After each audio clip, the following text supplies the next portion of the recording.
Hello guys, আমরা এসে পড়েছি কিছুদিন আগে ভাইরাল হওয়া বরবাদ ছবির থিয়েটারের সামনে। আসুন দর্শকদের অনুভূতি সম্পর্কে জানি। আসুন।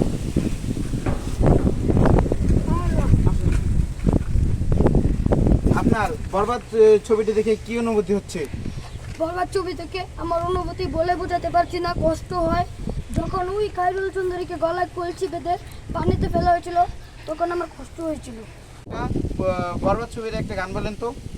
সুধা বন্ধু তুই আমারে ভূতালে দেখাই তালে এই লাইনটাতে তুমি টান দিতে আমার মনে ভিতরে শান্তি লাগছে। বরবাদ ছবিটি আপনি কতদিন আগে দেখেছিলেন?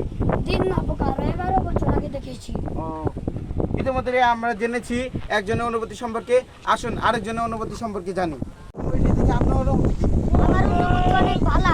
যখন রাজমাতা রাজপ্রাসাদ থেকে বাহুবলীকে বের করে দিয়েছিল, তার ছুরিকে মেরেছে। কে মেরেছে? তার কাহা মেরেছে, কাহা। আর কিন্তু আমার একটা গান মনে আছে।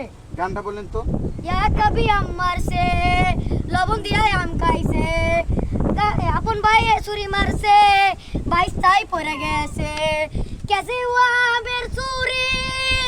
আমরা এখন বুঝেছি সে বরবাদ ছবির অনেক বড় একটা ফ্যান।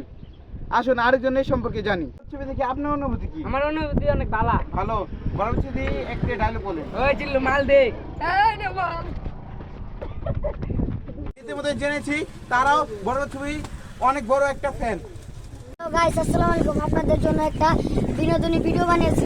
আর আমাদের ইউটিউব চ্যানেলের নাম হলো ফানি মুভমেন্ট। আপনারা প্লিজ আমাদের লাইক, শেয়ার এন্ড কমেন্ট করে সাবস্ক্রাইব করে আমাদের ভিডিও দেখবেন আর আমাদের পাশে দাঁড়াবেন।